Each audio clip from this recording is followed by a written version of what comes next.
جو پی آئی اے ہے اس نے تقریباً پچھلے 10 دنوں میں 318 جو فلائٹس ہیں اس نے کینسل ہو گئی ہیں. جو پی آئی اے نے پیسے دینے ہیں پی ایس او کے وہ تقریباً 27 بلین روپیز ہے. ڈیٹ لینا، لون لے کر پھر اس کی ڈیٹ سروسنگ کرنا، یہ پی ایس او کا بڑا چیلنج ہے، اور اس کے لیے کرنا جن کے پیسے نہیں مل رہے ہوتے.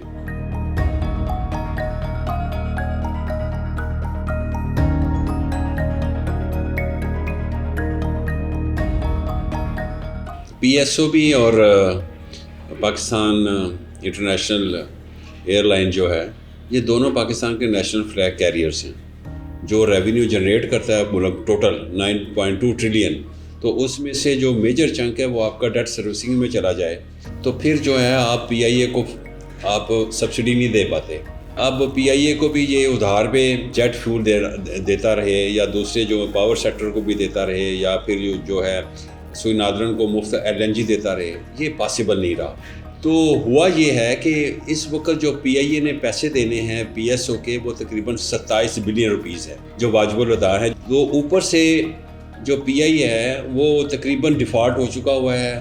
اب جو پی آئی اے ہے اس نے تقریباً پچھلے 10 دنوں میں 318 جو فلائٹس ہیں اس نے کینسل ہو گئی ہیں اس کی. اب جو ہوا کیا ہے فیصلہ پی ایس او اور پی آئی اے کے درمیان، وہ یہ ہوا ہے پی آئی اے اپنا ایروپلین لے کے جانا چاہ رہی ہے، فلائٹ لے کے جانا چاہ رہی ہے، تو اس کی وہ فیول کی جو پیمنٹ ہے اس کو ایڈوانس کرنی ہوگی.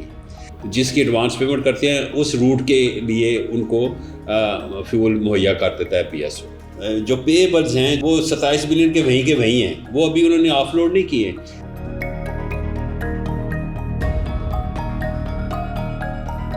جو چیلنجز آ رہے ہیں وہ سرکو ڈیٹ کے آ رہے ہیں. اس وقت جو سرکو ڈیٹ ہے وہ تقریباً جو ان کے جو ریسیویبلز ہیں جو انہوں نے مختلف اسٹیٹ اور اینٹیٹی سے لینے ہیں، جس میں پی آئی اے ہے، جس میں پاور سیکٹر ہے، جس میں سوئی نادرن ہے، تو وہ جو انہوں نے پیسے ان سے لینے ہیں وہ تقریباً 765 بلین روپیز کے ہیں.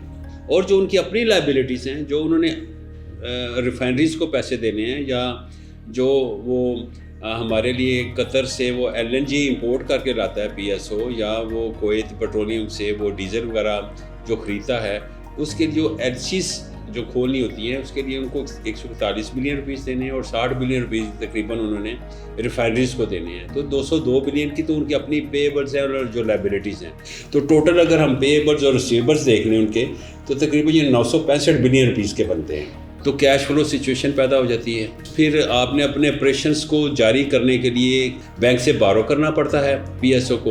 پچھلے سال انہوں نے 40 بلین کی فنانسنگ کی ہے، اور جو فنانسنگ تھی وہ جو کاسٹ تھی وہ تقریباً 163% بڑھ گئی تھی. اس سال کا جو فرسٹ کوارٹر ہے اس میں جو بارو کرنا پڑا ہے 10.2 بلین روپیز، اور اس کی جو فنانسنگ کاسٹ ہے وہ 102% ہے.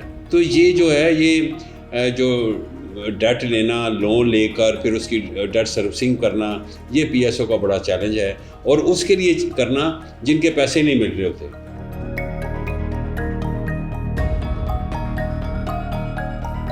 انرجی سیکٹر میں جو بزنس ہے وہ اس کا فٹ پرنٹ جو ہے نا وہ گورنمنٹ کا بہت زیادہ ہے. گورنمنٹ جو ہے خود بزنس کر رہی ہے. مثال کے طور پہ پاور سیکٹر میں ہے تقریباً مور دین 96% ان کا فٹ پرنٹ ہے. الیکٹریسٹی خریدتی ہے، الیکٹریسٹی جو ہے پھر بیچتی ہے، اور نہ اس سے ریکوری بہتر ہوتی ہے، لاسز بہت زیادہ ہوتے ہیں، تو یہ لاس میں جا رہا ہے، سارے کے سارے ڈسکوز وغیرہ لاس میں جا رہے ہیں. اسی طریقے سے جب ہم ایل این جی لے کے آتے ہیں تو ایل این جی بھی گورنمنٹ آف پاکستان لا رہی ہے پی ایس او کے تھرو، پھر وہ سوئی نادرن کو دیتی ہے. سوئی نادرن جو ہے وہ بھی گورنمنٹ اونڈ کمپنی ہے، اور وہ پاور سیکٹر کو دیتی ہے.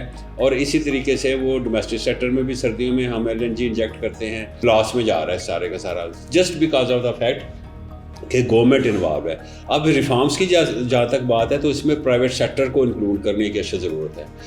جو سوئی نادرن ہے اور سوئی صدرن ہے، اس کو چاہیے کہ یہ بزنس سے باہر نکل جائے، اور جب یہ بزنس سے باہر نکلیں گے تو اس سے ہوگا کیا کہ یہ صرف اور صرف ڈسٹریبیوشن جو چارجز ہیں وہ لیں، اور ٹرانسمیشن جو چارجز ہیں وہ لیں، اور جو پرائیویٹ سیکٹر ہے ان کو شامل کریں کہ وہ ایل این جی لے کر آئیں اور ایل این جی بیچیں، اور وہی ایل این جی کے جو پیسے ریکور کر کے پی ایس او کو دیں.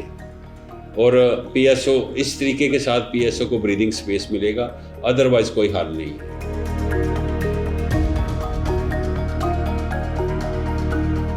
PSO نے جو پچھلے سال جو ٹیکس اور ڈیوٹی کی فارم میں گورنمنٹ کو پیسے پے کیے ہیں وہ تقریباً 697 بلین روپیز کے پے کیے ہیں. It's a huge amount. تو یہ ان کا کنٹریبیوشن ہے. دوسرا کنٹریبیوشن کیا ہے کہ جب بھی حالات برے ہوتے ہیں یا فیول کرائسس آتا ہے پاکستان میں تو جو PSO ہے اس نے کبھی بھی پاکستان میں جو ڈیمانڈ اینڈ سپلائی چین ہے سپلائی چین کو کبھی انٹرپٹ نہیں ہونے دیا. پچھلے 1-2 بار یعنی فیول کرائسس آیا ہے لیکن وہ اس میں جو ہماری جو پرائیویٹ OMCs تھیں پرائیویٹ جو آئل مارکیٹنگ کمپنیز تھی انہوں نے based on their own interest decision کیے لیکن اٹ واز دی PSO جس نے سارا برڈن جو ہے تھا اٹھا لیا اور اپنے تمام جتنے بھی ان کے آؤٹ لیٹس تھے وہاں پہ انہوں نے پیٹرول وغیرہ اور فیول سپلائی جو ہے انشور کی. تو ان کا یہ ہے کہ PSO کا بہت زیادہ رول ہے کہ کسی نہ کسی طریقے سے پاکستان کا جو اکنامک ویل ہے وہ چلتا رہے. جیٹ فیول کی بات میں کر دیتا ہوں. جہازوں میں استعمال ہوتا ہے اور وہ صرف PIA کو نہیں دیتے, دوسری جو ہماری پرائیویٹ ایئر لائنس ہیں ان کو بھی وہ دیتے ہیں اور ان کی جو مارکیٹ شیئر ہے وہ 98% ہے صرف جیٹ فیول کا. اچھا جو اوور آل جو ان کا شیئر ہے بنتا ہے مارکیٹ کا وہ 51% بنتا ہے.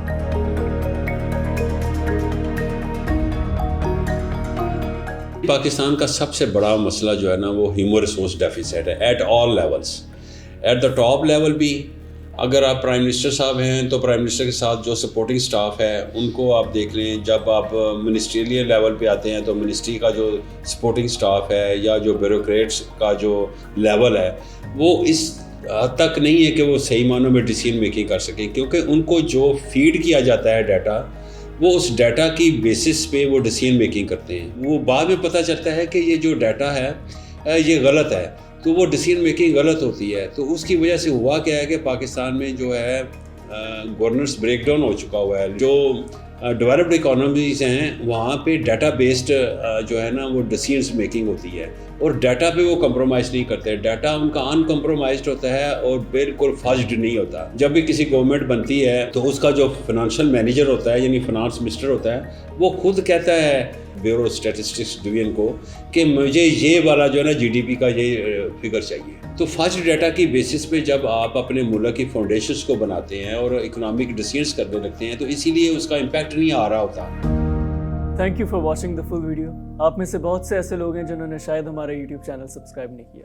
سو if you want to support independent journalism and watch more meaningful content please subscribe to our YouTube channel.